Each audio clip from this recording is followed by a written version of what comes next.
Epictetus, the great Stoic philosopher, once emphasized the importance of surrounding oneself with individuals who inspire and bring out the best in us. You might be familiar with the adage, "You are the average of the 5 people you spend the most time with." Today, we're delving into this concept from a Stoic standpoint. We'll explore 7 types of individuals that might hinder your Stoic journey and how to navigate these relationships. Before we dive in, I kindly ask for your support by liking this video, a gesture that aids in spreading Stoic wisdom further. And if you haven't subscribed yet, I encourage you to subscribe and enable notifications so you never miss out on our content. Type of people number 1, the chronic complainer. We've all encountered that acquaintance, family member, or colleague who habitually finds fault in almost everything, be it the weather, their job, or even the cuisine at a renowned eatery. They unfailingly voice their discontent. You might question, why should their negativity affect me? Can't I just disregard it? Yet it's not as simple as it sounds. Consistent exposure to such pessimism can drain your mental reserves. It's akin to a constant drip, slowly siphoning away your emotional energy. Stoicism urges you to focus on actionable solutions rather than fixating on problems. Consider this scenario. You're collaborating on a project with someone who incessantly complains. Every discussion veers into a draining litany of grievances, derailing constructive dialogue. The consequence? Team morale suffers, progress stagnates, and your enthusiasm for the project, and possibly life, diminishes. So how does Stoicism guide us in handling chronic complainers? There are several strategies at your disposal. Firstly, minimize your exposure to such individuals whenever possible. If that's not viable, such as with a family member or colleague, your second option is to mentally detach during their complaints. Treat their negativity like a passing storm, loud and unsettling, yet transient and unable to disrupt the unshakable tranquility within you. Your third avenue involves redirecting the conversation toward solutions or shifting to a more constructive topic. Remember the words of Marcus Aurelius. You have power over your mind, not external events. Realize this, and you will find strength.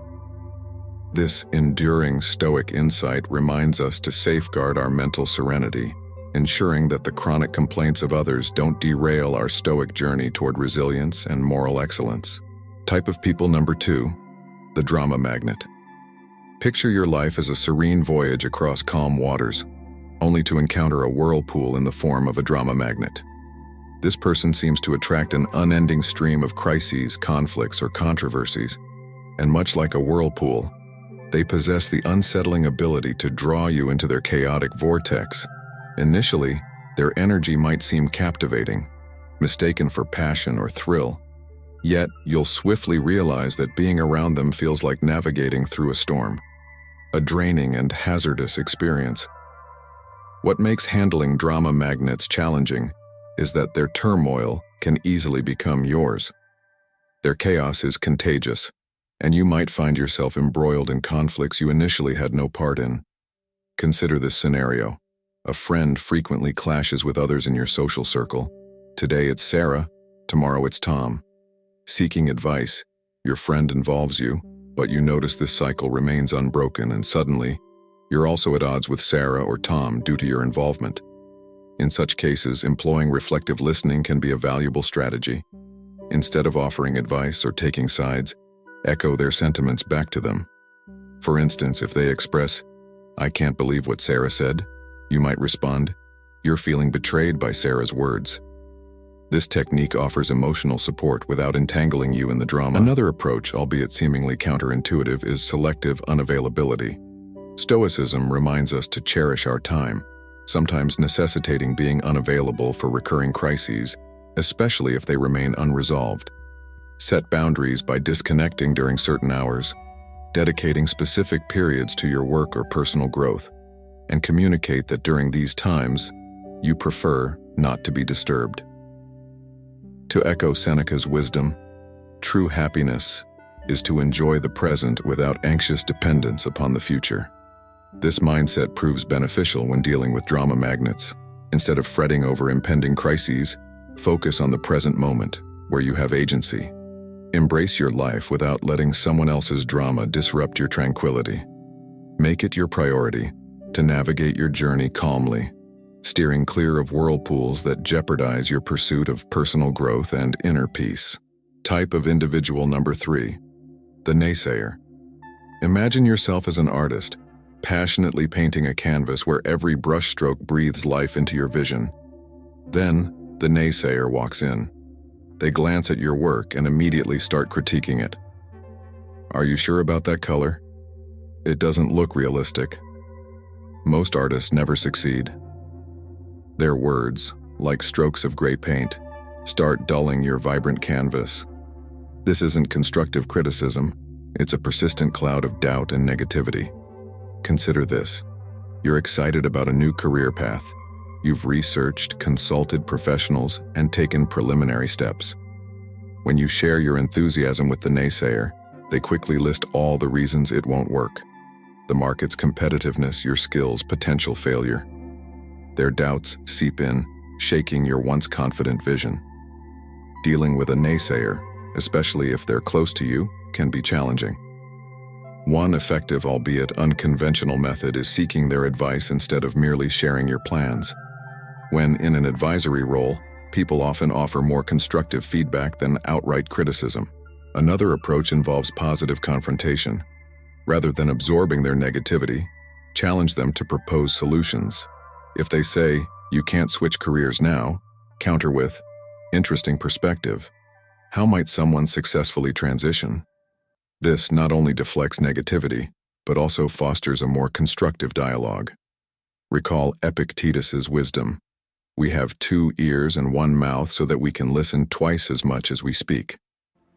Listening isn't about absorbing all negativity, it's discerning valuable input from noise. When naysayers cloud your canvas with doubt, step back, listen, reflect, and continue painting your life with colors that resonate. Don't allow anyone to turn your vibrant masterpiece into a dull, gray landscape. Type of individual number 4, the victim. Imagine life as a canvas waiting for your unique brushstrokes, a space where you shape your story, make decisions, and embrace opportunities. Yet the victim refuses to wield the brush, blaming the canvas, the colors, or even fate for every incomplete stroke. In their narrative, they're stuck in perpetual dissatisfaction due to external forces, absolving themselves of any agency. I can't pursue my dreams because of my upbringing, or I can't find happiness because of my circumstances. Acknowledging genuine challenges is crucial, but this form of victimhood clings to them as permanent barriers, shirking responsibility. You might find yourself pulled into their story, cast as the supportive companion expected to mend their canvas. Imagine spending hours consoling a friend who blames external factors for all their setbacks. This not only drains your time, but also subtly influences you to adopt a victim mindset in your own narrative. How do you navigate this? It's tempting to be their constant support, but Stoicism advises establishing firm boundaries for your mental well-being. Practice compassionate detachment. Show empathy without shouldering their burdens constantly. Marcus Aurelius once said, "The best revenge is to be unlike him who performed the injustice." If you're drawn into their victimhood, resist adopting it yourself. Seize control of your canvas, paint your narrative, and remember, in life's portrait, perpetual dissatisfaction is often a choice, not destiny. Keep moving forward, making deliberate choices, and play for personal growth and wisdom, not fool. Type of individual number 5, the toxic positivist. We all know them, the perpetual purveyors of sunshine, rainbows, and endless emojis. They're the ones brushing off your struggles with a casual, "just be happy," refusing to acknowledge anything beyond a picture-perfect facade. Imagine life as a garden. Yes, there are beautiful flowers, but there are also weeds and pests.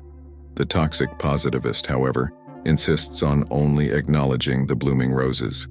Got aphids? Focus on the flowers. Keep negativity out of your garden, they'd chirp. While their optimism seems uplifting, it can leave you feeling invalidated, detached from reality. Let's say you're navigating a tough breakup, feeling a whirlwind of emotions.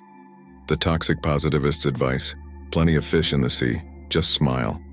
This excessive positivity overlooks the complexity of human emotions and life's challenges. How do you tend to your garden without letting these toxic positivists trample it with their relentless, good vibes only approach? Engage them in a discussion that acknowledges both light and shadow. When they push for relentless positivity, counter with the notion that it's okay to feel upset alongside gratitude for other aspects of life. Another tool is emotional granularity, acknowledging and labeling your nuanced emotions. When they urge you to just be happy, take a moment to recognize and accept your diverse feelings. "I'm feeling down about this issue, and that's all right," affirms the validity of your emotions. In Stoic philosophy, Seneca highlighted, "True happiness is to understand our duties toward God and man, to enjoy the present without anxious dependence upon the future."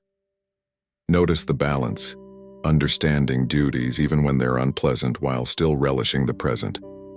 Stoicism isn't about fixating on either extreme, it's about embracing life's intricacies with equanimity. So, when the toxic positivist showers confetti on your carefully tended garden, pause and remember a garden thrives with both sunshine and rain. Embrace your full emotional spectrum, nurturing your garden with the richness and complexity it deserves. Type of individual number 6, the time vampire. Picture your daily routine as a finely tuned symphony, each task or commitment an instrument playing in harmony. Then enters the time vampire, disrupting your melody with off-key notes, transforming your composition into discordant noise. This character isn't necessarily malicious, perhaps a colleague interrupting with trivial questions or a friend inviting you to numerous events you're not keen on attending. These seemingly small interactions accumulate, disrupting your flow and sapping your time and energy. So, how do you safeguard your symphony from the clutches of a time vampire? One effective strategy is the Pomodoro technique, breaking work into focused intervals with clear boundaries to minimize disruptions. Protect your most productive moments from being eroded away. When dealing with a social time vampire, remember that saying no is vital for your well-being. A simple, "I appreciate the invite, but I can't make it," suffices. Declining isn't a rejection of the person, but an affirmation of your priorities. Seneca wisely stated, "Life, if well lived, is long enough."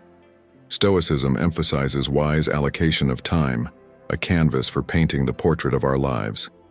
Be discerning about who and what receives your attention. In the grand symphony of your life, ensure each note aligns with your purpose. Don't allow the intrusion of a time vampire to disrupt your harmony.